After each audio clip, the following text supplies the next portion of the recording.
नमस्कार दोस्तों, कैसे हैं आप लोग। 2 जून 2021 के daily the Hindu editorial discussion में आपका स्वागत है। देखते हैं आज कौन कौन से इंपॉर्टेंट एडिटोरियल्स डिस्कस करेंगे। देखिए 4 इंपॉर्टेंट एडिटोरियल्स आज की डेट में डिस्कस होंगे। वैसे तो 7 के 7 एडिटोरियल्स आज मुझे इंपॉर्टेंट लग रहे हैं, लेकिन मैं 4 आपके साथ पहले डिस्कस करूंगा, 3 बाकी मैं जब समय लगेगा आपको कंप्लीट कर दूंगा। तो 4 पहले देखते हैं, 3 शाम को या कल जब भी टाइम मिलेगा कंप्लीट हो जाएगा। आपको पता है बैक एंड वाले में एडिटोरियल्स रखता नहीं हूँ, कभी ना कोई समय मिलता है कंप्लीट कर देता हूँ। उसके साथ साथ मैं बता दूं, कल 1 जून के द हिंदू एडिटोरियल अपलोड हो चुका है। टेलीग्राम में भी आपको लिंक मिल गया होगा और अभी मैंने अपने डिस्क्रिप्शन बॉक्स में भी उसका लिंक डाल दिया, तो आप वहाँ से भी जाके देख सकते हैं। मैं कोशिश करूँगा आज के 2 जून का द हिंदू एडिटोरियल का जो जिस्ट है वो जल्दी ही आपको मिल जाए। जैसे ही मिलेगा मैं टेलीग्राम ग्रुप में उसको अपडेट कर दूंगा और कल की वीडियोज़ में इसको आप कह सकते हो कि बता भी दूंगा। साथ साथ मेरी वेबसाइट harshitdwedi.com पे भी जा सकते हैं। यहाँ पे एडिटोरियल वाले सेक्शन पे जब आप क्लिक करोगे तो आपको पहले ही दिख जाएगा यहाँ पे 1 जून 2021 का एडिटोरियल। ओके, 2 जून का शाम तक मैं कोशिश करूंगा अपलोड कर दूं।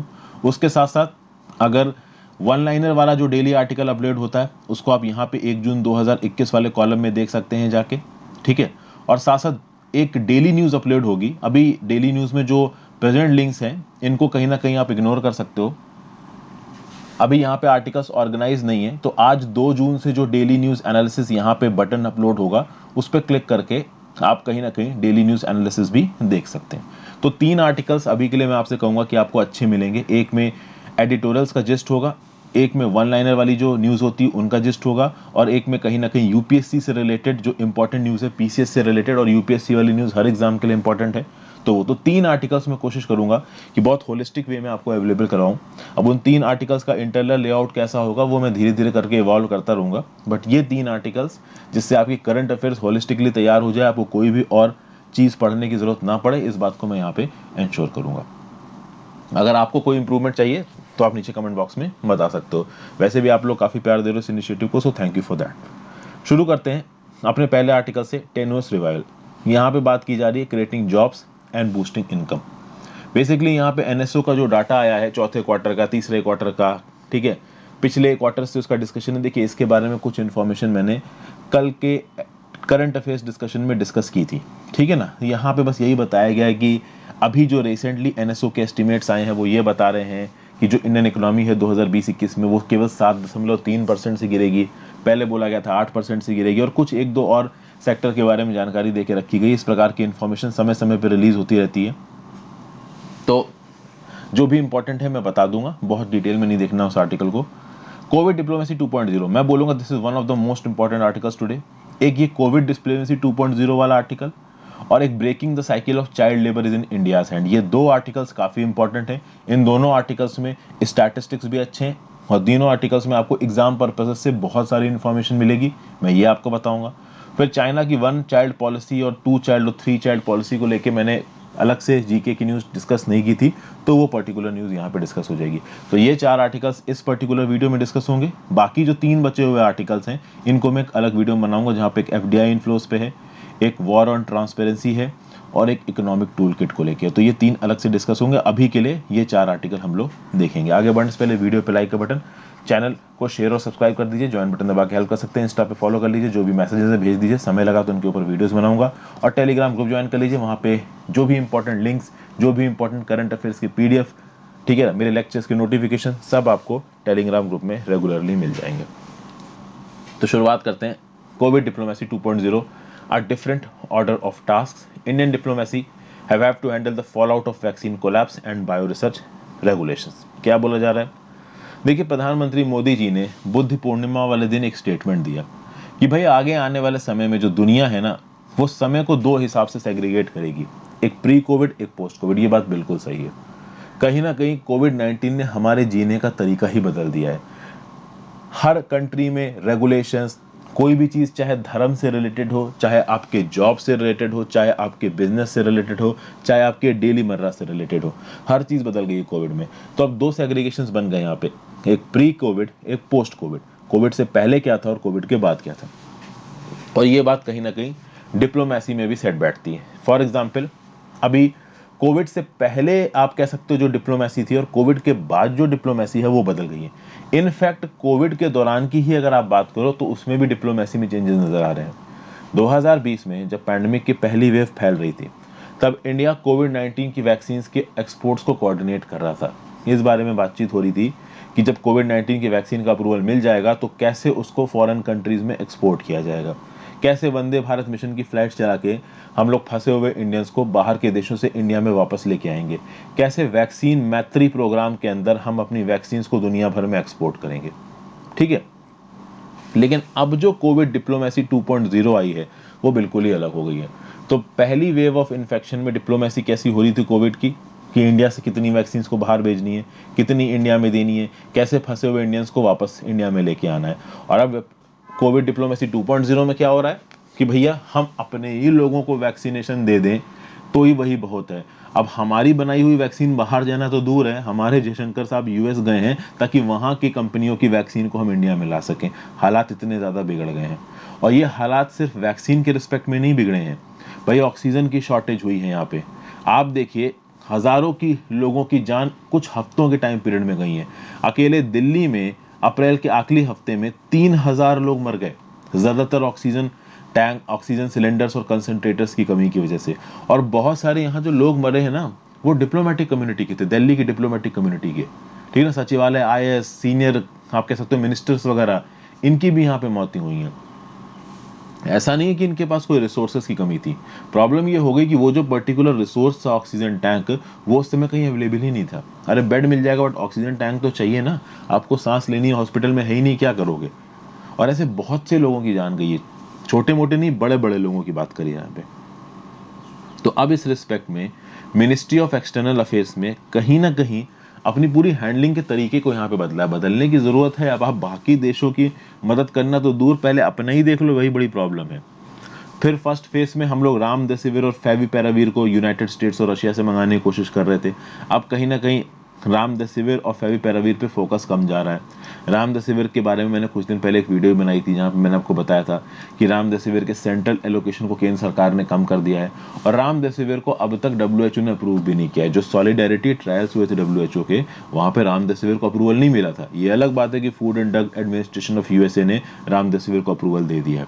तो दुनिया भर में रामदेसिविर के यूज पे बड़ी प्रॉब्लम है। ऐसा बोला जाता है कि भाई हॉस्पिटलाइजेशन होने से पहले जब आपको सिम्टम्स आने शुरू हो, उसी समय अगर रामदेसिविर ले लो तो फायदा है। अभी उस समय कौन लेता है, लोग तो तब लेते हैं ना जब बिल्कुल सीवियर कंडीशन में पहुंच जाते हैं, और बिल्कुल सीवियर कंडीशन में रामदेसिविर का कोई काम नहीं है, ऐसा डॉक्टर्स कहते हैं। हालांकि बहुत सारे लोग ठीक भी हो जाते हैं, बहुत सारे लोग की अनफॉर्चुनेटली मृत्यु भी हो जाती है। तो एग्जैक्टली रामदेसिविर किस प्रकार से काम कर रही है इस बारे में कोई क्लियर कट जानकारी नहीं है। क्या, चलिए, अभी प्रॉब्लम चल रही है ब्लैक फंगस मेडिकेशन की। अभी ब्लैक फंगस मेडिकेशन है एम्फोटेरिसिन बी, इसके लिए कुछ बहुत सारे इनोवेशंस भी हो रहे हैं जिसके बारे में मैंने वीडियोस बनाई है। अभी एम्फोटेरिसिन बी को भी बाहर से इंपोर्ट करने की बात की जा रही है।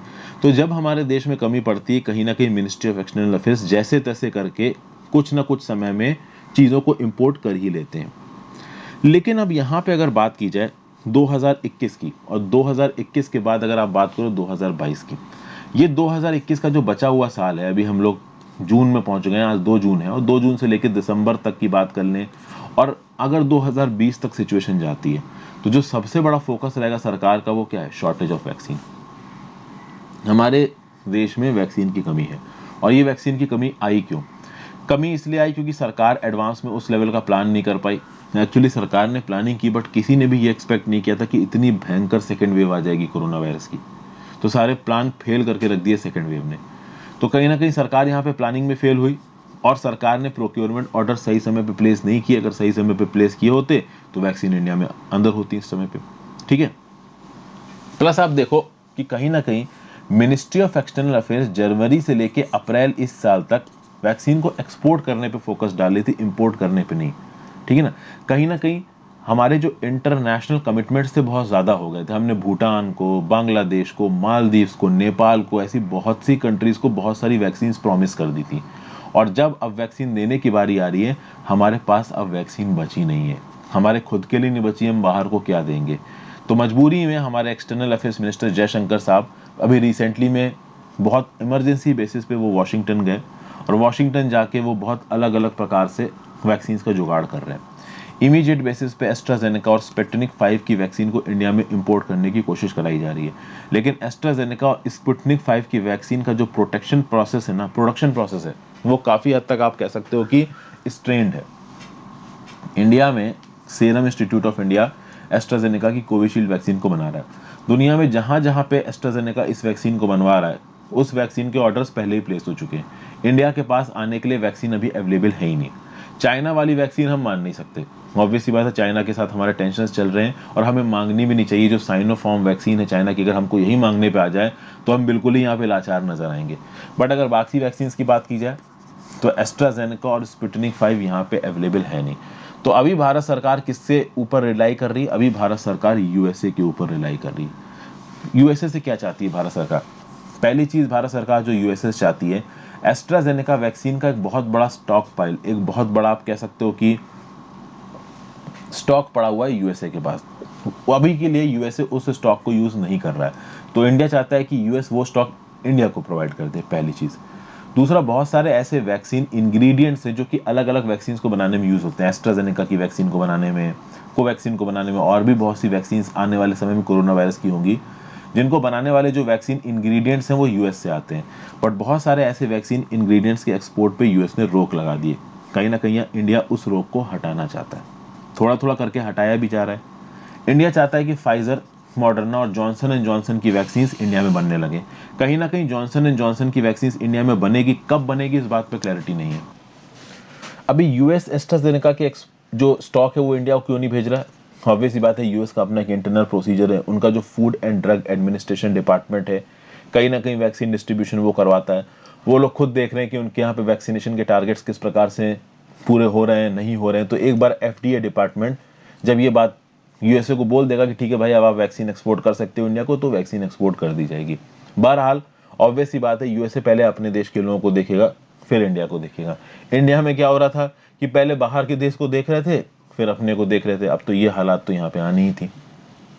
फिर आप समझिए, यहाँ पे कुछ 20 मिलियन डोजेस ऑफ, आप कह सकते हो, वैक्सीन इंग्रेडिएंट्स और कंपोनेंट्स को यहाँ पे यूएसए ने रिलीज भी किया है। बट कहीं ना कहीं इंडिया में आबादी इतनी ज्यादा है कि ये छोटी मोटी मदद से थोड़ी हेल्प मिल सकती है, प्रॉब्लम सॉल्व नहीं होगी। तो अब इस रिस्पेक्ट में यहाँ पे जल्दी से जल्दी इंडिया में वैक्सीन आनी चाहिए, चाहे फाइजर की हो, चाहे मॉडर्ना की हो, चाहे जॉनसन एंड जॉनसन की हो। अभी बनने में देखिए समय लगेगा। जैसे फॉर एग्जांपल अब जॉनसन एंड जॉनसन की वैक्सीन की बात की जाए, तो मैंने पहले भी एक शॉर्ट में आपको बताया था कि बायोलॉजिकल ई नाम की एक कंपनी है जो कि इन जॉनसन एंड जॉनसन की वैक्सीन को इंडिया में बनाएगा। लेकिन वो जो इंडिया में बनाएंगे, ऐसा कहा जा रहा है कि उसको डिस्ट्रीब्यूट साउथ ईस्ट एशिया में किया जाएगा। तो वो बनी हुई कितनी वैक्सीन इंडिया में बिकेंगे, इस बारे में अभी भी कोई क्लियर कट जानकारी नहीं है। ठीक है, तो ये सब बातें यहाँ पे कहीं ना कहीं कही जा रही हैं। अभी एक और यहाँ पे बहुत इंपॉर्टेंट पॉइंट है कि क्या यहाँ पे ये जो वैक्सीन हैं आपकी यूएसए की, फाइजर, मॉडर्ना, ये इंडिया में बन सकती हैं क्या?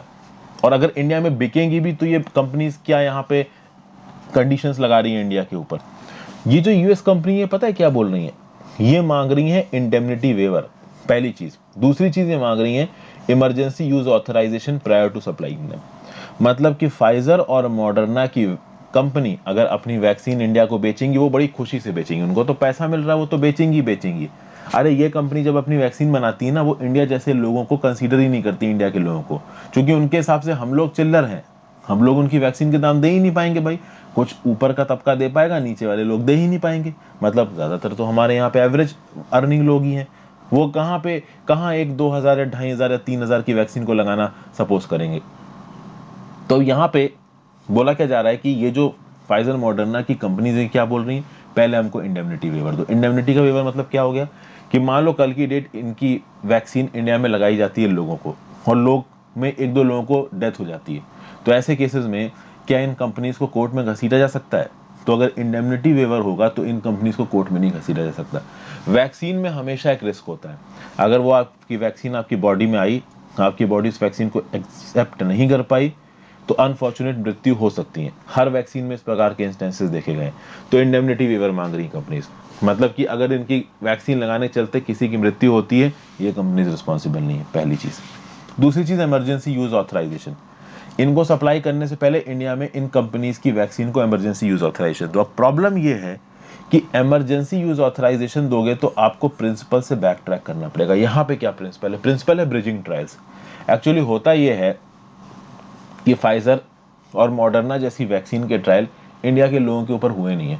कोविशील्ड के ट्रायल इंडिया के लोगों के ऊपर हुए हैं, बट फाइजर मॉडर्ना के नहीं हुए हैं। अब प्रॉब्लम यह है कि फाइजर मॉडर्ना के ट्रायल यूएस के लोगों के ऊपर हुए और यूएस के लोगों की रेस और उनका जेनेटिक मेकअप इंडिया के लोगों की रेस और जेनेटिक मेकअप से अलग है। तो वो वैक्सीन उनकी बॉडी में जिस प्रकार से अफेक्ट कर रही है, उससे कितना अलग इंडियन रेस के लोगों की बॉडी में अफेक्ट करेगी, इस बात को एसेस करने के लिए ब्रिजिंग ट्रायल्स चलाए जाते हैं। और ये ब्रिजिंग ट्रायल्स चलाने की जानकारी एक पर्टिकुलर फार्मास्यूटिकल कंपनी की होती है, और ये कंपनीज ये ब्रिजिंग ट्रायल्स इंडिया में नहीं चलाना चाहती, क्योंकि अगर वो ब्रिजिंग ट्रायल्स इंडिया में चलाएंगी तो इसमें होगा खर्चा। तो ये कंपनी कह रहे बोल रही है कि पहले भाई हमको इमरजेंसी यूज ऑथराइजल दे दो और फिर हमको इंडेमनिटी वेवर भी दे दो। मतलब कि ये कंपनी सिर्फ बेच के पैसा ले लेना चाहती है। अच्छा, इनको पेमेंट भी अपफ्रंट चाहिए। जब राज्य की सरकारों को हमारी केंद्र सरकार ने बोला कि तुम जाके इंटरनेशनल मार्केट से वैक्सीन खरीद लो, तो इन कंपनी ने राज्य की सरकारों को क्या बोल दिया कि हम वैक्सीन बेचेंगे तो केवल तुम्हारी केंद्र सरकार को बेचेंगे। फिर राज्य की सरकारों का प्रेशर पड़ा केंद्र सरकार पे, तो केंद्र सरकार ने जल्दी जल्दी में जयशंकर साहब को भेजा। अब जयशंकर साहब को ये कंपनियां बोल रही हैं कि पहले तो तुम हमको अप्रूवल दे दो, तो जिस तरीके से तुमने कोवैक्सीन और कोविशील्ड को अप्रूवल दिया, हमको अप्रूवल दे दो। अभी अप्रूवल देने से पहले होगा ना bridging trial. Bridging trial in कंपनियों ने कराए नहीं और अप्रूवल पहले मांग रहे हैं। तो अब ऑब्वियस सी बात है, एक प्रॉब्लमेटिक चीज है हमारी सरकार के लिए। यहाँ पे हमारी सरकार केवल रिस्पॉन्सिबल नहीं है, ये कंपनियां भी एक नंबर की, आप कह सकते हो, गू खाने वाली कंपनियां हैं।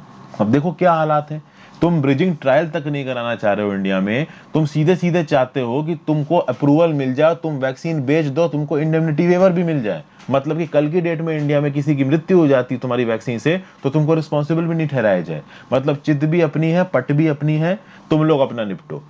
तो अब आप समझ सकते हो कि ये जो कैपिटलिज्म के सिद्धांत है, ये हमारे दुनिया के लिए इतने खतरनाक क्यों है। एक लिमिट से ज्यादा प्राइवेटाइजेशन इतना खतरनाक क्यों है? क्योंकि प्राइवेटाइजेशन में, प्रॉफिट में, इंसान की जिंदगी की कोई कीमत नहीं रहती है, और वो आपको यहाँ पे नजर आ रहा है। तो हमारी सरकार के सामने जो चैलेंज है ना, वो बड़ा है। हर जगह पे सरकार को क्रिटिसाइज करना अच्छा नहीं होता। आप कभी जयशंकर साहब की कुर्सी पर अपने आप को बैठाल के देखो कि उस पर्टिकुलर पर्सन के ऊपर कितना प्रेशर होगा, क्या प्रॉब्लम आ रही है उसके सामने, वो कैसे अप्रूवल दे दे, वहां पे जाके हमारी सरकार कैसे अप्रूवल दे दे इन वैक्सीन को, जब इन वैक्सीन के ब्रिजिंग ट्रायल ही नहीं हुए। और ब्रिजिंग ट्रायल करवाने को कंपनी तैयार नहीं है। मतलब ये कंपनी चाहती है कि सरकार अब फाइनेंस करे इनके ब्रिजिंग ट्रायल को इंडिया में, इनडायरेक्टली यही चाह रही होगी, सामने सामने नहीं बोला है। तो ये सब चीजें यहाँ पे देखिए हो रही हैं। ओके, फिर भी हमारे डिप्लोमेट्स लगे हुए हैं, हमारे मिनिस्टर साहब लगे हुए हैं। देखते हैं कि किस हद तक इन वैक्सीन का अप्रूवल मिल पाता है, कि हम लोग थर्ड वेव ऑफ पैंडेमिक से लड़ पाते हैं। बेसिकली भी तो सेकेंड ही वेव खत्म नहीं हुई है, थर्ड वेव ऑफ पैंडेमिक भी आएगी ही आगे, तब क्या होगा भगवान ही मालिक है। उसके बाद देखिए यहाँ पे पेटेंट वेवर की भी बात हो रही। अब कुल मिला के पेटेंट वेवर्स की बात हो रही डब्ल्यूटीओ में, ठीक है। इंडिया को यूएस ने भी सपोर्ट दिया है, रशिया ने भी सपोर्ट दिया है, चाइना ने भी सपोर्ट दिया है, लेकिन कहीं ना कहीं यूरोपियन यूनियन के बहुत सारे लीडर्स का सपोर्ट अभी नहीं आया है। Quad partners Japan, Australia, BRICS partner Brazil का भी सपोर्ट चाहता है इंडिया, इनका भी अभी तक उतना सपोर्ट नहीं आ पाया है। समझ गया? तो कुल मिला के डब्ल्यूटीओ में ये जो वॉलेंट्री लाइसेंसिंग देने वाला हिसाब है, ये जो ट्रिप्स का वेवर देने वाला हिसाब है, ये जल्दी मटेरियलाइज कर पाएगा, इस बात के चांसेस देखिए बहुत ज्यादा कम है। कभी ना कभी मटेरियलाइज जरूर करेगा, लेकिन कोई एक पर्टिकुलर चीज अगर सही समय पे मटेरियलाइज करे तो वो इंपॉर्टेंट होती है। फॉर एग्जाम्पल, वैक्सीनेशन की जरूरत अभी है इंडिया में, ताकि लोग वैक्सीनेट हो जाए, उनके अंदर इम्यूनिटी आ जाए, नए वेरिएंट ना आए कोरोना वायरस के। अब अगले साल वैक्सीन दे दी और बहुत सारे हजारों की तादाद में नए म्यूटेंट आ गए इसी कोरोना वायरस के, तो लेट वैक्सीन देने का मतलब क्या है? आप पॉइंट समझ गए? तो अब लेट अगर डब्ल्यूटीओ ट्रिप्स का वेवर मिल भी गया तो मतलब क्या है? जरूरत तो अभी है ना वैक्सीनों की, और अभी वेवर मिल नहीं रहा। फिर आगे देखिए क्या बोला जा रहा है। एक और बहुत बड़ा चैलेंज है इंडियन डिप्लोमेसी का, वो है fall out of the vaccine collapse. अगर आप बात करो तो भारत सरकार ने जनवरी से लेकर अप्रैल में 95 कंट्रीज को 66 मिलियन डोजेस एक्सपोर्ट किए, 6 करोड़ 7 लाख डोजेस एक्सपोर्ट किए, जिसमें 1 करोड़ 10 लाख ग्रांट थे, 3.5 करोड़ कॉमर्शियल एक्सपोर्ट्स थे, और 2 करोड़ ग्लोबल कोवैक्स कोalition कमिटमेंट्स में दिए गए थे। अब ये सब फिगर्स तब तक अच्छे थे जब तक इंडिया में वैक्सीन की कमी नहीं पड़ रही थी। अब इंडिया में वैक्सीन की कमी पड़ रही है तो सरकार को धर धर के सुनाया जा रहा है कि तुम बाहर क्यों एक्सपोर्ट कर रहे हो जब इंडिया में कमी है। लेकिन अब आप एक पॉइंट को समझिए, इंडिया ने इन वैक्सीन्स का प्रॉमिस कर रखा था बहुत सारे देशों को, जिसमें आपका बांग्लादेश, अफ्रीका के बहुत सारे देश, श्रीलंका, मालदीव्स, नेपाल और भी बहुत इंडिया के पार्टनर्स थे। अब वो फंस के रह गए हैं, क्योंकि पहले उन्होंने अपना वैक्सीनेशन प्लान इंडिया के दम पे शुरू कर दिया और अब इंडिया उनको वैक्सीन दे नहीं पा रहा है, तो वो बीच में लटक गए। तो क्या सॉफ्ट पावर रहेगी यहाँ पे इंडिया की? आप सारे फैसेट्स को देखिए। भले ही इंडिया में वैक्सीन की कमी हो रही है, लेकिन आप इंडिया की इंटरनेशनल स्टैंडिंग की से बात करते हो, चाइना के साथ इंटरनेशनल स्टेज पे compete करने की बात करते हो, और जो वैक्सीन के प्रोमिसेस आपने बाकी देशों से किए आप वही पूरे नहीं कर पा रहे हो, वही बीच में लटक गए हैं। और यहाँ पे एक इंपॉर्टेंट देश है भूटान। अभी भूटान को पहली बार मार्च में इंडिया की तरफ से 5,50,000 कोविशील्ड की डोजेस मिली और उन्होंने अपने 93% पॉपुलेशन को ये डोजेस दी 16 दिनों में। मतलब भूटान में ये जो वैक्सीनेशन का प्रोसेस है बहुत तेजी से चला है। लेकिन आपको पता है कि कोविशील्ड की 2 डोजेस चाहिए, दूसरी डोज के लिए इंडिया की तरफ से अब सप्लाई ही नहीं गई है। अब भूटान यहाँ पे कहीं ना कहीं अकेला पड़ गया है। अब भूटान को समझ ही नहीं आ रहा है कि हम दूसरी डोज लाएं कहाँ से, क्योंकि आपको पता है कि पहली डोज ऑफ वैक्सीन के बाद सेकेंड डोज ऑफ वैक्सीन भी तो देनी है कुछ हफ्तों के बाद, 1-2 महीने के बाद। वो सेकेंड डोज तो इंडिया की तरफ से भूटान के पास अब जा नहीं रही, तो भूटान अब दूसरी कंट्रीज से रिक्वेस्ट कर रहा है। तो क्या भूटान इंडिया को एक रिलायबल पार्टनर की तरह ले सकता है? समझ गया बात को? तो अब ऑब्वियस सी बात है, बांग्लादेश, नेपाल, भूटान जैसी कंट्रीज के पास कोई ऑप्शन नहीं बचा है, वो दूसरे देशों को देखेंगे। तो ये चाइना को देख सकते हैं, देखना ही पड़ेगा। बांग्लादेश, मालदीव्स और नेपाल जैसी कंट्रीज के पास इंडिया के बाद एक ही ऑप्शन बचता है सस्ता, और वो बचता है चाइना। यहाँ पे चाइना जीत नहीं रहा है, इंडिया जबरदस्ती अपने ही दम पे हार रहा है। समझ गया? और इसके लिए कहीं ना कहीं इंडिया पूरी तरीके से रिस्पॉन्सिबल नहीं है। यहाँ पे चाइना का स्टेट कंट्रोल सक्सेसफुल हो जाता है और हमारा कैपिटलिज्म फेल हो जाता है। सोचिए, हमारे पास इतनी बड़ी बड़ी फार्मास्यूटिकल कंपनीज हैं, क्या हमारी फार्मास्यूटिकल कंपनी ये सीरम इंस्टीट्यूट ऑफ इंडिया की कोविशील्ड वैक्सीन बना नहीं सकती है? एक झटके में बना सकती हैं, कोई बड़ी बात नहीं। आपको पता है इंडिया की फार्मास्यूटिकल इंडस्ट्री कितनी स्ट्रांग है। प्रॉब्लम ये है कि सीरम इंस्टीट्यूट ऑफ इंडिया की जो कोविशील्ड बनाने की टेक्निक है, ये टेक्निक नहीं देना चाहते। यही तो पेटेंट है, इसी को तो कंपलसरी लाइसेंसिंग देनी है, वो भारत सरकार नहीं दे पा रही है। उसके लिए भारत सरकार जाके WTO में रिक्वेस्ट कर रही है कि वेवर दे दो। अरे भैया, लोग मर रहे हैं इंडिया में, तो वेवर तुरंत मिलना चाहिए। कल की डेट में हमारे देश की फार्मास्यूटिकल कंपनीज को अगर कोविशील्ड बनाने की प्रिपरेशन परमिशन मिल जाती है, उनको फॉर्मूला दे दिया जाता है, भाई इतनी कोविशील्ड बन जाएंगी ना कि मार्केट में एक्स्ट्रा जमीन पे पड़ी नजर आएंगी, कमी नहीं पड़ेगी। लेकिन बाकी फार्मास्यूटिकल कंपनीज को आप एक बार वेवर तो दे दो, लेकिन वेवर देंगे नहीं। और भारत सरकार की भी मजबूरी है, अगर वो वेवर दे देगी तो कल की डेट में कोई इंटरनेशनल सैंक्शंस लग जाए इंडिया पे कि इंडिया ने जबरदस्ती वेवर दे दिया है, हमारी टेक्नोलॉजी को इंडिया गलत तरीके से इस्तेमाल कर रहा है। तो इसीलिए कहा जाता है कि जो कैपिटलिज्म नाम की जो चीज है ना, ये बहुत खतरनाक है ह्यूमैनिटी के लिए। यहाँ पे कुछ लोग पूरी दुनिया के रिसोर्सेज पर कब्जा करके बैठना चाहते हैं। आप कल आपकी डेट में, जब कल की डेट में आप में से कुछ लोग IAS ऑफिसर बन जाएंगे, तो आप कैपिटलिज्म को हो सकता है प्रमोट करने लो, क्योंकि कैपिटलिज्म कुछ लोग की बादशाहत को स्थापित करके रखता है, और आप भी उस बादशाहत वाले ग्रुप में पहुंच जाओगे, तो हो सकता है कि उस समय पे आप कैपिटलिज्म प्रमोट करने लगो। एक आम आदमी हमेशा कैपिटलिज्म के अगेंस्ट ही बोलेगा, क्योंकि कैपिटलिज्म में कुछ हैंडफुल जो कॉर्पोरेट्स हैं वही मजे में रहते हैं। अनफॉर्चुनेटली यही सच है। फिर आप यहाँ पे देखो कि भाई WHO से जब पूछा गया कि क्या पाथवे है SARS-CoV-2 आने के, तो जो पाथवे ऑफ इमरजेंस है WHO के हिसाब से वो 4 हैं। एक तो डायरेक्ट जूनोटिक ट्रांसमिशन, कि भाई डायरेक्ट जानवरों से आया, या फिर जानवरों से पहले किसी एक छोटे जानवर में आया, पालतू जानवर में, फिर ह्यूमंस में पहुंच गया, या फिर कोल्ड चेन के थ्रू आया है, किसी फूड प्रोडक्ट में कोल्ड चेन के थ्रू आ गया, या फिर हो सकता है लेबोरेटरी इंसिडेंट हो। हालांकि लेबोरेटरी इंसिडेंट को WHO ने मना किया है। हालांकि आप देखो कि बहुत सारी इंटरनेशनल थ्योरीज निकल के आ रही हैं कि भाई कहीं ना कहीं जो चाइना की मिलिट्री थी वो 2015 में बात कर रही थी कि एक बायो वेपन बनाएंगे, तो इंटरनेशनल क्वार्टर से चाइना के ऊपर प्रेशर पड़ रहा है। ये बात बोली जा रही है कि हो सकता है कि चाइना ने इसको as a bio weapon develop किया गया हो। तो इस रिस्पेक्ट में ऑथर ये भी बोल रहा है कि 1972 का ये जो बायोलॉजिकल वेपन्स कन्वेंशन है, जिसको the convention on the prohibition of development, production and stock piling of bacteriological, biological and toxic weapons and on their destruction, इस पर्टिकुलर कन्वेंशन को, इस पर्टिकुलर ट्रीटी को प्रॉपर तरीके से रिवैम्प करके इंप्लीमेंट करने की जरूरत है। और ये इंडिया अभी के लिए कर सकता है, क्योंकि India United nation security council का नॉन परमानेंट मेंबर है। और अगर इस बायोलॉजिकल वेपन कन्वेंशन को रिवैम्प किया जाता है, तो कहीं ना कहीं चाइना जैसी कंट्रीज के ऊपर प्रेशर डाला जा सकता है कि अगर वो सोच भी रहे हो इस प्रकार की कोई वैक्सीन या बायो वेपन फ्यूचर में डेवलप करने के लिए, तो उनको रोका जा सके। कोविड-19 तो देखो आ गया, उसमें ज्यादा कुछ किया नहीं जा सकता, बट फ्यूचर के लिए तो कुछ किया जा सकता है ना। ये बात यहाँ पे बताई जा रही है। फिर बात करते हैं breaking the cycle of child labour is in India's hand.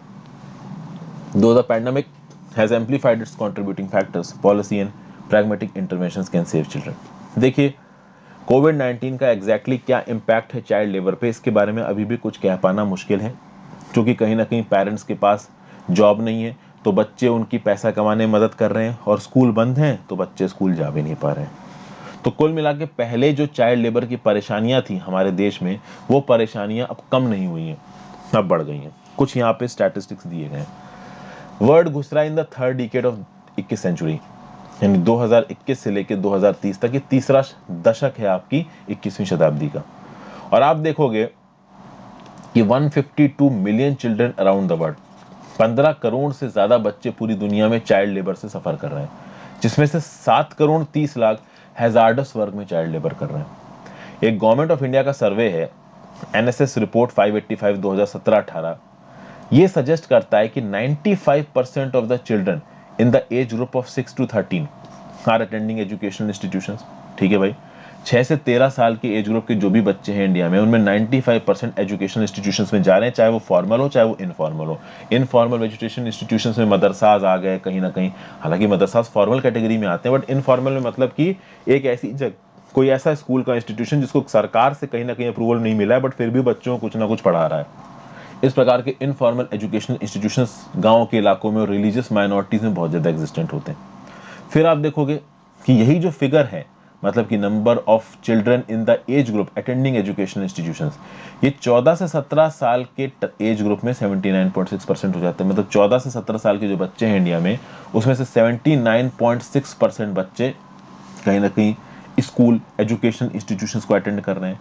तो आप देख सकते हो, अगर हम इस फिगर को कहीं ना कहीं 79.6% सही मान लें, इस 95% को सही मान लें, हालांकि बहुत सारे एक्सपर्ट्स इंडिया में ऐसे उठ के खड़े हो जाएंगे जो इस 79.6 और 95% की फिगर को भी गलत बताएंगे, बट चूंकि नेशनल सैंपल सर्वे से निकल के आया है, ऑफिशियल डाटा है, तो हम ये डाटा कोट कर सकते हैं। अब सही है नहीं है वो एक अलग बात है, एक्सपर्ट्स की राय तो हर चीज में गलती निकाल देती है। तो अब अगर 14 से 17 साल के एज ग्रुप में 79.6% एजुकेशन ले रहे हैं एजुकेशन इंस्टीट्यूशंस में, तो लगभग 20.4% भी है जिनके पास कोई एजुकेशन नहीं है। तो अब आप यहाँ पे देख सकते हो कि एक लार्ज नंबर ऑफ चिल्ड्रन है इंडिया में जो अभी भी वल्नरेबल है on account of their physical and psychological risk, और इनसे इनके हेल्दी डेवलपमेंट में कहीं ना कहीं हिंड्रेंस पैदा होता है। अब यहाँ पे आपको डाटा में थोड़ा वेरिएंस नजर आएगा। 2011 का इंडिया का जो सेंसस है वो कहता है कि 5 से 14 साल के एज ग्रुप में लगभग 10.1 मिलियन वर्किंग चिल्ड्रन है, मतलब 1 करोड़ से ज्यादा वर्किंग चिल्ड्रन है, जिसमें लगभग 80 लाख वर्किंग चिल्ड्रन रूरल इलाके में है, और ये ज्यादातर कल्टीवेटर्स हैं, एग्रीकल्चर में इन्वॉल्व है, या तो कल्टीवेटर है या एग्रीकल्चर लेबर है। लेकिन यही डाटा अगर यूनेस्को का उठा के देखोगे, मतलब समझिए बात को, 5 से 14 साल के एज ग्रुप के 1 करोड़ से ज्यादा बच्चे वर्किंग है 2011 इंडिया के सेंसस के हिसाब से। लेकिन यही 2011 का सेंसस उठा के जब यूनेस्को ने देखा, तो यूनेस्को ने बताया कि 6 से 13 साल के एज ग्रुप के 38 million children out of school हैं। समझिए बात को, मतलब 3 crore 81 lakh children out of school हैं। और उनके आउट ऑफ स्कूल होने की यही वजह हो सकती है, या तो वो गर्ल चाइल्ड है तो उसको बोला कि घर पे रहो, उल्टे सीधे घर के काम करो, या फिर वो एक ऐसा बच्चा है जो कहीं ना कहीं अपने माँ बाप की मदद कर रहा है पैसा कमाने के लिए। तो यूनेस्को और इंडिया सेंसस ऑफ इंडिया जो ऑफिशियल है, उनके डाटा में काफी चेंजेस नजर आ रहा है यहाँ पे। ठीक है, तो ये बातें यहाँ पे बोली गई हैं। यूनेस्को के हिसाब से 6 से 13 साल के एज ग्रुप में 2011 सेंसस जो इंडिया का बोलता है, उसके हिसाब से 38 million children out of school है, जबकि सेंसस ऑफ इंडिया 2011 क्या बोलता है कि 5 से 14 साल के एज ग्रुप के लगभग 10.1 मिलियन जो बच्चे हैं वो वर्किंग है। ठीक है, हालांकि ये दोनों डाटा अलग अलग हैं। ये 10.1 मिलियन चिल्ड्रन 5 से 14 साल वाला, ये बेसिकली वर्किंग वाला डाटा बता रहा है, और ये 38 मिलियन आउट ऑफ स्कूल वाला डाटा बता रहा है। लेकिन ज्यादातर जो आउट ऑफ स्कूल है वो किसी ना किसी काम में इन्वॉल्व है। अगर एक बच्ची है, गर्ल चाइल्ड है, तो घर का उल्टा सीधा काम कर रही होगी। उल्टा सीधा काम मतलब खाना बनाना, घड़े में पानी भर के लाना दूर से। और जो लड़का है वो कहीं ना कहीं हो सकता है बाहर किसी ढाबे वगैरह में टेबल वगैरह पोंछता हो। इस प्रकार के काम करते बहुत से बच्चे आपको दिख जाते हैं। अब इस प्रकार का जो वर्क परफॉर्म कर रहे हैं ये बच्चे, ठीक है ना, ये इमीडिएटली डेंजरस नहीं दिखता है, लेकिन लॉन्ग टर्म इसके बहुत तगड़े कॉन्सिक्वेंसेस है। अगर एक गांव में एक बच्चा खेती में भी अपने माँ बाप की मदद कर रहा है, तो वो उसकी अपॉर्चुनिटी कॉस्ट है, ना उसको कोई एजुकेशन मिल रही है, ना ही उसको कोई स्किल मिल रही है, और उसका जो फ्यूचर है वो भी poverty, indebtedness, incomplete education, poor quality job, इससे ढका हुआ होगा। And this is actually not a good thing.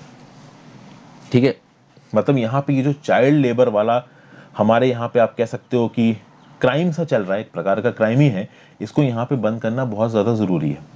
ये बात यहाँ पे बताई जा रही है। तो क्या इसको बंद करने के लिए यहाँ पे कुछ हुआ है? पहले कुछ और स्टैटिस्टिक्स देख लेते हैं। रैपिड सर्वे ऑन चिल्ड्रन 2013-14 में हुआ। इसको किसने किसने लिया था? Ministry of women and child development में और यूनिसेफ ने। इन्होंने बोला कि भाई 10 से 14 साल के एज ग्रुप में जितने भी बच्चे हैं उनके आधे से भी कम ने प्राइमरी एजुकेशन अपनी कंप्लीट की है। और ये सब स्टैटिस्टिक्स कहीं ना कहीं बताते हैं कि ये सब बच्चे अगर पढ़ लिख नहीं रहे हैं तो घर पे बैठे नहीं होंगे, कुछ ना कुछ काम ही कर रहे होंगे। मतलब चाइल्ड लेबर बहुत हैवी अमाउंट में एग्जिस्ट करता है। कुछ अच्छी खबर भी है, 2001 से लेके 2011 के डेकेड में, दशक में, कहीं ना कहीं चाइल्ड लेबर इंडिया में थोड़ा बहुत कम भी हुआ है। कुछ ऐसे पॉलिसी और प्रैग्मेटिक इंटरवेंशंस हुए हैं जिसने चाइल्ड लेबर को इंडिया में कम किया है, जैसे MNREGA act, right to education act, mid day meals के एक्ट। अभी मनरेगा एक्ट के अंदर माँ बाप को नौकरी मिली, तो माँ बाप को नौकरी मिली तो घर में पैसों की प्रॉब्लम कम हुई, पैसों की प्रॉब्लम कम हुई तो बच्चे स्कूल में पढ़ने गए। राइट टू एजुकेशन एक्ट के चलते फ्री में बच्चों को पढ़ने को मिल रहा है। मिड डे मील, स्कूल मील के चलते कहीं ना कहीं माँ बाप अपने बच्चे को स्कूल भेज देते हैं कि जाओ भाई एक टाइम का खाना खाने को मिलेगा। तो इन सब स्कीम्स के बहाने बच्चे कम से कम स्कूलों में पहुंच तो रहे हैं, पहले तो वो भी नहीं हो रहा था। तो इस स्कीम के दम पे 2001 से लेकर 2011 तक हम कुछ हद तक चाइल्ड लेबर को इंडिया में जरूर कम कर पाए, एलिमिनेट नहीं कर पाए बट कम कर पाए। फिर आप देखोगे कि जो national child labour project India में चलाया जा रहा है उसमें कोशिश की जा रही कन्वर्जेंस ऑफ गवर्नमेंट स्कीम्स। जो भी राज्य की सरकार स्कीम चलाती है, जो भी केंद्र की सरकार स्कीम चलाती है बच्चे के लेबर एम्प्लॉयमेंट को कम करने के लिए, उनको यहाँ पे कंसोलिडेट करने की कोशिश की जा रही, कन्वर्ज करने की कोशिश की जा रही, जो कि एक बड़ा अच्छा स्टेप है। फिर भारत सरकार ने अपनी रिजॉल्व भी दिखाई है। भारत सरकार ने इंटरनेशनल लेबर ऑर्गेनाइजेशन के कन्वेंशन नंबर 138 और 182 को रेटिफाई करके ये दिखाया है कि Indian government is actually willing to eliminate child labour. खासकर वो बच्चे जो हैजार्डस ऑक्यूपेशन में इन्वॉल्व हैं उनकी मदद करने की कोशिश कर रही है भारत सरकार। फिर भाई ministry of labour and environment का एक ऑनलाइन पोर्टल है pencil.gov.in। ये गवर्नमेंट ऑफिसर्स को, लॉ इन्फोर्समेंट एजेंसीज को, नॉन गवर्नमेंटल ऑर्गेनाइजेशंस को ये ताकत देता है कि ये शेयर कर सके इंफॉर्मेशन और कोऑर्डिनेट कर सकें चाइल्ड लेबर केसेस को नेशनल लेवल पे, स्टेट लेवल पे, लोकल लेवल पे, ताकि चाइल्ड लेबर लॉज को इफेक्टिवली इन्फोर्स किया जा सके। अगर आप देखोगे तो चाइल्ड लेबर पिछले डेकेड में कहीं ना कहीं घटा है, लेकिन समझिए चाइल्ड लेबर की जो घटने का रेट है वो पिछले 4 सालों में 2/3 स्लो डाउन हुआ है। स्लो डाउन होने का मतलब क्या है कि देखिए, पहले मान लीजिए चाइल्ड लेबर्स 40 थे, फिर वो कहीं ना कहीं एक साल बाद हो गए 38, फिर एक साल बाद हो गए 36, फिर एक साल बाद हो गए 34, फिर उसके बाद हो गए 33, फिर उसके बाद हो गए 32। तो पहले जो घटने का रेट था वो था 2-2, बाद में घटने का एक रेट 1 नजर आ रहा है।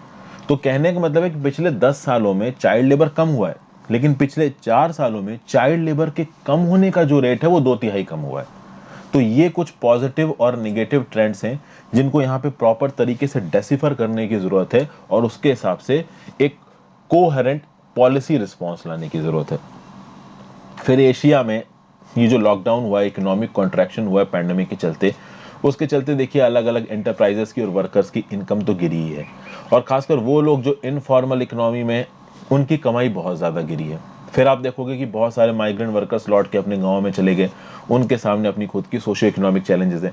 गाँव में कहाँ खाएंगे, कहाँ रहेंगे, चलो रह लिया, खाएंगे क्या, तो इस प्रकार की बहुत सारी यहाँ पे प्रॉब्लम्स हैं। तो इंडिया ने स्लोअर इकोनॉमिक ग्रोथ देखी है और अनएम्प्लॉयमेंट कहीं ना कहीं इंडिया में बढ़ा है। पैंडेमिक से पहले ही ये बढ़ रहा था, उसके बाद लग गए लॉकडाउन, तो लॉकडाउन ने सिचुएशन और गंदी कर दी।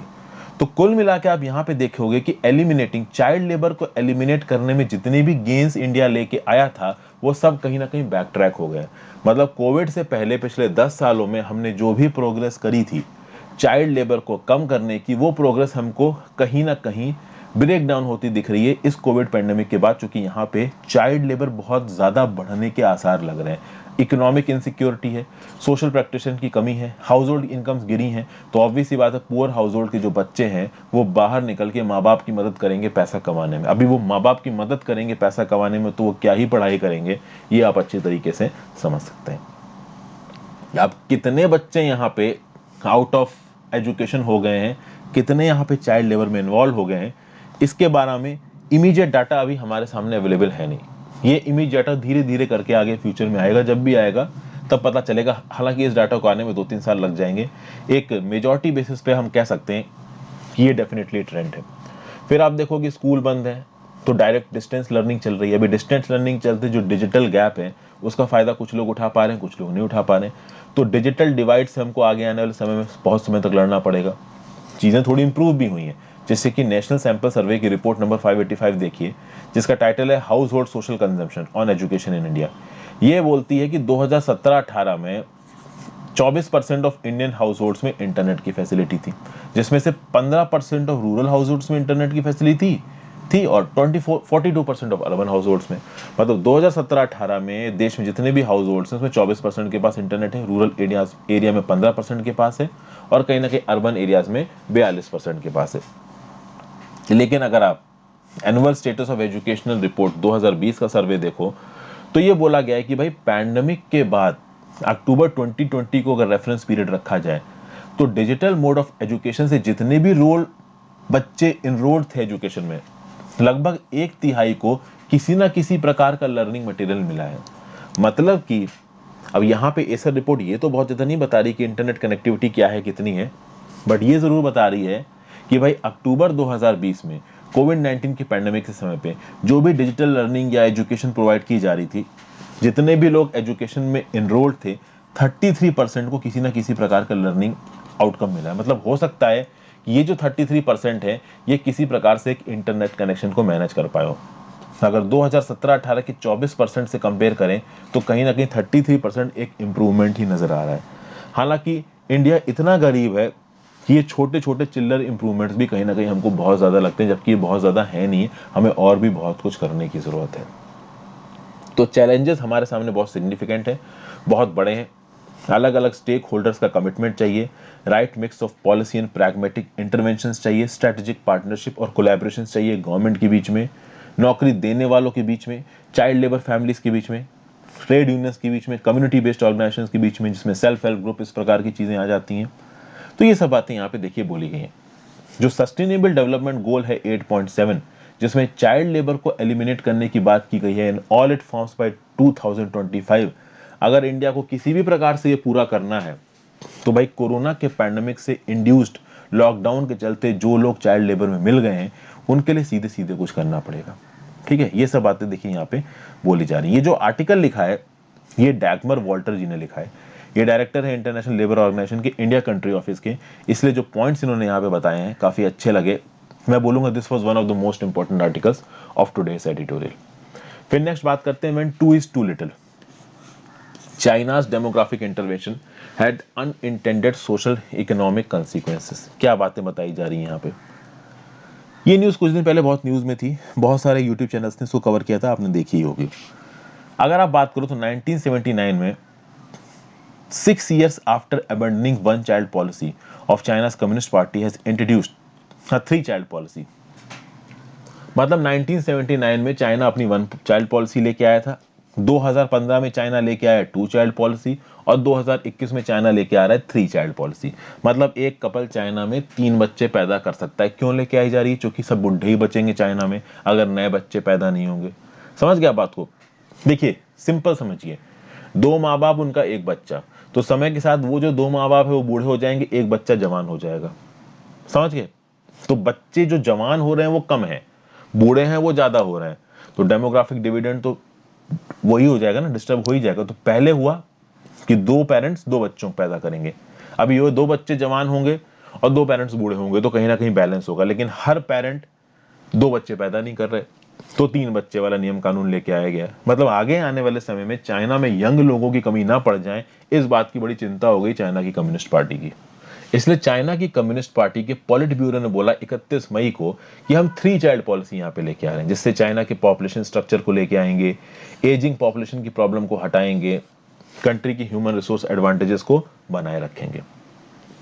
ओके, 11 मई को इनका once in a decade population census release हुआ है। इन्होंने बोला कि 2020 में 12 मिलियन बर्थ्स हुई हैं चाइना में, 1961 से लेके अब तक की सबसे कम नंबर ऑफ बर्थ हैं ये। इनका सेंसस ये बोलता है कि 60 साल से ज़्यादा के लगभग 26 करोड़ 40 लाख लोग हैं इनके यहाँ। 2010 के रिस्पेक्ट में 5.44% ज़्यादा हैं। ओवरऑल 60 साल से ज़्यादा लोग चाइना की पॉपुलेशन में 18.7% है। चाइना का फर्टिलिटी रेट बहुत ज़बरदस्त तरीके से कम हुआ है। 1979 में चाइना का फर्टिलिटी रेट था 2.75, 2018 में आ गया 1.69 पे। फर्टिलिटी रेट समझते हो ना, एक माँ बाप मिलके कितने बच्चे पैदा करेंगे। एक आइडियल फर्टिलिटी रेट माना जाता है 2.1, मतलब एक माँ एक बाप मिलकर 2.1 बच्चे पैदा कर रहा है। 2.1 इसलिए बोला जा रहा है क्योंकि ऑब्वियस सी बात है, इतनी बड़ी आबादी में कुछ जो नए बच्चे पैदा हो रहे हैं वो खत्म हो जाएंगे किसी की भी वजह से। तो ओवरऑल दो माँ बाप ने दो बच्चे पैदा करके छोड़ दिए तो वो दोनों माँ बाप मर जाएंगे और आगे की पॉपुलेशन उतनी रहेगी, तो ना पॉपुलेशन बढ़ेगी ना पॉपुलेशन घटेगी, एक प्रॉपर बैलेंस बना रहेगा। तो भाई आप कह सकते हो कि 2.1 जो फर्टिलिटी रेट होता है ये आइडियल होता है। अब 2.1 से अगर आपका नीचे फर्टिलिटी रेट चला गया तो आपकी आबादी घटेगी, और 2.1 के ऊपर है अगर आपका फर्टिलिटी रेट तो आपकी आबादी बढ़ेगी। चाइना का फर्टिलिटी रेट 2018 में 1.69 पे पहुंच गया, तो ऑटोमेटिकली चाइना की आबादी यहाँ पे कंपेरेटिवली घटने के आसार दिख रहे हैं। अब अगर आप बात करो तो ये जो अभी 31 मई का जो डिक्लेरेशन आया है चाइना की तरफ से 3 चाइल्ड पॉलिसी का, ये आना ही था क्योंकि अनइंटेंडेड कंसीक्वेंसेस चाइना के फैमिली प्लानिंग मेजर्स के अब सामने आ रहे हैं। 1979 में वन चाइल्ड पॉलिसी कर दी गई। उसके माओ ने एक दो बार कहा भी कि भाई ज्यादा बच्चे पैदा करो, लेकिन फिर भी चाइना की कम्युनिस्ट पार्टी ने अपनी वन चाइल्ड पॉलिसी को जस्टिफाई किया है। उन्होंने बोला है कि हमने 300 मिलियन बर्थ्स रोके हैं, 30 करोड़ एक्स्ट्रा बच्चे इस दुनिया में आने से रोके, मतलब हमने कहीं ना कहीं आबादी को यहाँ पे स्टेबलाइज किया। लेकिन अब आप देखोगे कि चाइना की आबादी में, पॉपुलेशन में कुछ बहुत इनहेरेंट प्रॉब्लम्स है। पहली प्रॉब्लम तो ये है कि इनकी आबादी एज कर रही है, बूढ़े लोग ज्यादा हो जाएंगे, यंग कम होंगे। दूसरी, जेंडर इम्बैलेंस्ड पॉपुलेशन है। चाइना में भी फीमेल फोर्टिसाइड एग्जिस्ट करता था, तो अब वहां पे देखोगे जेंडर इम्बैलेंस हो गया है, मेल्स ज्यादा हैं लेडीज कम है। तो चाइना की सोसाइटी में बहुत जगहों पे ये देखा जाता है कि लड़कों को लड़कियों के साथ शादी करने के लिए पैसे देने पड़ते हैं, चूंकि लड़कियां हैं ही नहीं। तो ये जो पॉपुलेशन के अंदर एक्सेसिव इंटरफेरेंस है ना चाइना का, जिसके चलते वहां के लोगों को ऐसा लग रहा है कि भाई रिच तो वो होंगे बट वो बूढ़े हो जाएंगे और बच्चे उनके पास ज्यादा होंगे नहीं। तो इसके चलते 2015 में आई 2 चाइल्ड पॉलिसी और 2021 में आई है 3 चाइल्ड पॉलिसी। 2013 में भी एक पॉलिसी आई थी 2 चाइल्ड वाली, जिसमें चाइना ने बोला था कि वो कपल 2 बच्चे पैदा कर सकते हैं जिन कपल में कोई भी एक पेरेंट एक ही बच्चा रहा हो अपने माँ बाप का। लेकिन 2015 में बिना किसी कंडीशन के ये बोल दिया गया कि नहीं भाई आप 2 बच्चे पैदा कर सकते हो। लेकिन क्या सबने 2 बच्चे पैदा किए चाइना में? ऑब्वियसली बात है, नहीं पैदा किए। जो लोग 2 बच्चों को पालने पोसने का खर्चा अफोर्ड कर सकते थे आराम से, केवल उन्होंने ही 2 बच्चे पैदा किए, और जो खर्चा अफोर्ड नहीं कर सकते थे उन्होंने एक भी बच्चा पैदा नहीं किया। एक्चुअली में इन सब चीजों पे कल्चरल इंपैक्ट भी बहुत बड़ा होता है। क्या है ना कि बच्चे पैदा करने का एक, आप कह सकते हो कि सोसाइटल इंपैक्ट होता है। जैसे इंडिया में क्या है कि भाई शादी हो गई तो अब बच्चे पैदा करो। चाइना में क्या है कि एक बार उनको आदत पड़ गई कि भाई बच्चे पैदा नहीं करने हैं, तो अब वो नहीं कर रहे हैं, ठीक है ना।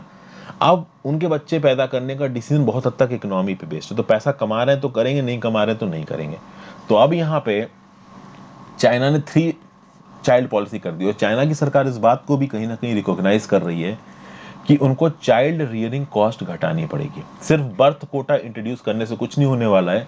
तो कहीं ना कहीं चाइना की सरकार से इस प्रकार के एश्योरेंसेस भी आए हैं कि भाई ठीक है, बच्चों के एजुकेशन को हम लोग यहाँ पे फ्री करेंगे। चूंकि कोटा लगा देने से कुछ नहीं होता है। अब लोग इतने समझदार हो गए कि वो बच्चा पैदा करने से पहले ये सोचते हैं कि वो बच्चे को पाल पाएंगे कि नहीं पाल पाएंगे, और जब पालने वाले कॉस्ट प्ले में आ जाते हैं तो कोटा कोई मैटर नहीं करता। कल की डेट में चाइना की सरकार 5 बच्चे भी पैदा करने की परमिशन दे दे कपल को, तो कपल पैदा नहीं करेगा, क्योंकि वहां का कपल अब इस बेसिस पे डिसीजन ले रहा है कि वो पाल पाएगा कि नहीं पाल पाएगा। तो पालने के रिस्पेक्ट में चाइना की सरकार की तरफ से इन कपल्स को मदद क्या मिल रही है, ये बहुत मैटर करती है। और वो देखते हैं उसमें चाइना क्या करता है। इनफैक्ट इंडिया से तो बेटर ही करेगा। खैर इंडिया की तो बात ही छोड़ दो, यहाँ तो आबादी की कोई देखिए कमी ही नहीं है। फिर आगे बात की जाए यहाँ पे, तो कुल मिला के बोला ये जा रहा है कि जो फैमिली प्लानिंग ब्यूरोक्रेसी है वो हद से ज्यादा इंटरफेयर करती है चाइना के इस प्रकार के पर्सनल डिसीजंस के अंदर, इंट्रूसिव फैमिली प्लानिंग से। और ये जो इंट्रूसिव फैमिली प्लानिंग है ना, इसका एक बहुत क्रूड और क्रूरल फॉर्म देखने को मिलता है कुछ जगहों पे। जैसे जो मुस्लिम मेजॉरिटी जिंजियांग प्रोविंस है, यहाँ पे फोर्स्ड अबॉर्शन, स्टेरिलाइजेशन और दूसरे प्रकार के अब्यूसेस बहुत देखने को मिले और इस प्रकार के इंटरफेरेंस के बहुत सोशल और अनइंटेंडेड इकोनॉमिक कॉन्सिक्वेंसेस होते हैं जो अभी के लिए चाइना में देखने को मिल रहे हैं। ओवरऑल पूरे चाइना में जो आप कह सकते हो इस समय पे डेमोग्राफिक डिविडेंड चाइना खत्म हो रहा है, एजिंग हो रही है पॉपुलेशन की, वो तो एक फैक्टर है ही, प्लस इस मुस्लिम मेजॉरिटी जिनजियांग प्रोविंस में लोगों के इंटरनल डिसीजंस के साथ ही जो चाइना की सरकार इंटरफेयर कर रही है एक बहुत मेजर ह्यूमन राइट्स का मुद्दा बनता है। इसको दुनिया भर की कंट्रीज उठाती भी हैं, बट चाइना जैसी कंट्रीज कभी भी इस प्रकार की चीज़ों को मतलब इंपॉर्टेंस नहीं देती, ये तो खैर आप जानते ही हो।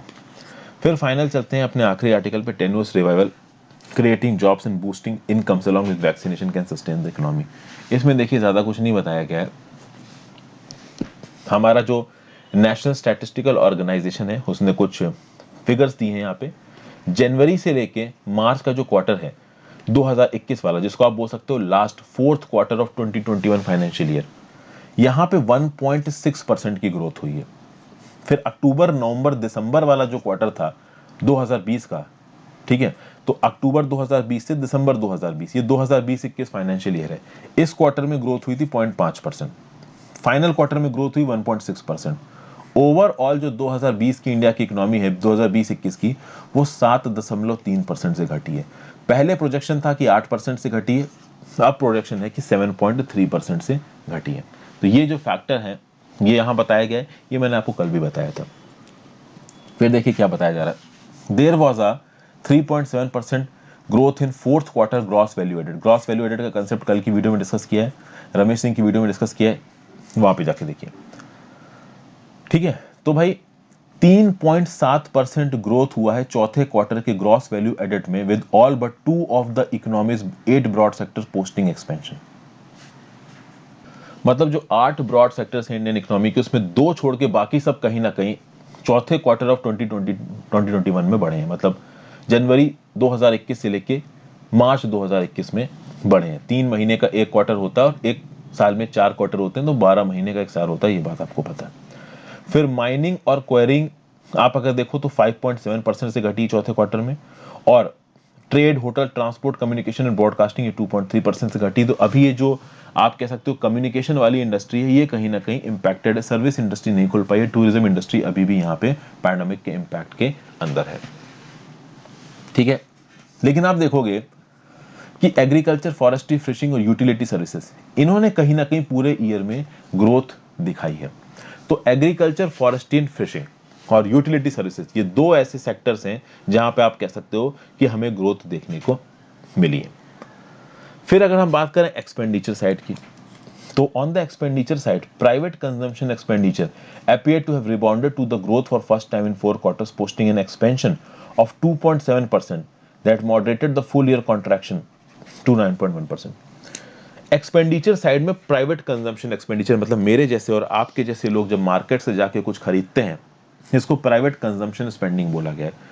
चौथे क्वार्टर में ये स्पेंडिंग 2.7% बढ़ी है, जिसके चलते पूरे साल में जो स्पेंडिंग है वो केवल 9.1% घटी है। ओवरऑल ये 10% से ज्यादा भी हो सकती थी, बट आखिरी चौथे क्वार्टर में कहीं ना कहीं 2.7% से प्राइवेट कंजम्पशन स्पेंडिंग बढ़ी है, ठीक है। फिर gross fixed capital formation, a proxy for private investment, jumped 11% in the 3-month period, most likely helped in fair measure by an increase in capital spending by the government. सरकार ने बहुत सारा पैसा इकोनॉमी में इंजेक्ट किया था, 20 लाख करोड़ सरकार ने इंजेक्ट किए थे। आरबीआई ने बहुत सारी लिक्विडिटी मार्केट में उठाई थी, जिसके चलते जो बैंकें हैं उन्होंने बहुत सारे लोन बांटे हैं। आपको पता है ECLGS स्कीम के अंदर लोन बांटा गया और बहुत से लोन बांटे गए।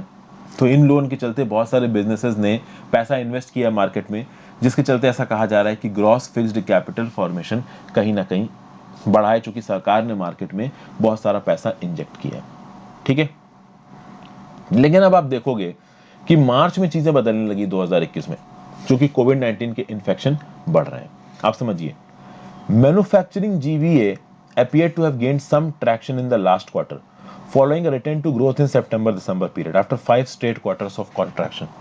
सितंबर से दिसंबर में मैन्युफैक्चरिंग सेक्टर का जो ग्रॉस वैल्यू एडेड था वो थोड़ा बढ़ा था, लेकिन लास्ट क्वार्टर में जनवरी से मार्च 2021 में ठीक ठाक बढ़ा है, 6.9% का एक्सपेंशन हुआ है। लेकिन अब प्रॉब्लम है यहाँ पे, मई का डाटा यहां पे दिखाता है किसका, IHS मार्केट मैन्युफैक्चरिंग PMI सर्वे का मई का डाटा ये दिखाता है कि अब डिमांड वीकेंड हो रही है। जो ऑर्डर्स हैं और जो आउटपुट है वो पिछले 10 महीनों में सबसे कम है। और ये बताना ज्यादा मुश्किल नहीं है, क्योंकि आपको पता है कि कोरोना के इन्फेक्शंस फिर से बढ़ रहे हैं, उसके चलते लॉकडाउन लग रहा है, तो सप्लाई यहाँ पे बहुत हद तक घट गई है, जिसके चलते आपको कहीं ना कहीं IHS मार्केट मैन्युफैक्चरिंग PMI सर्वे मई का नीचे जाता नजर आ रहा है।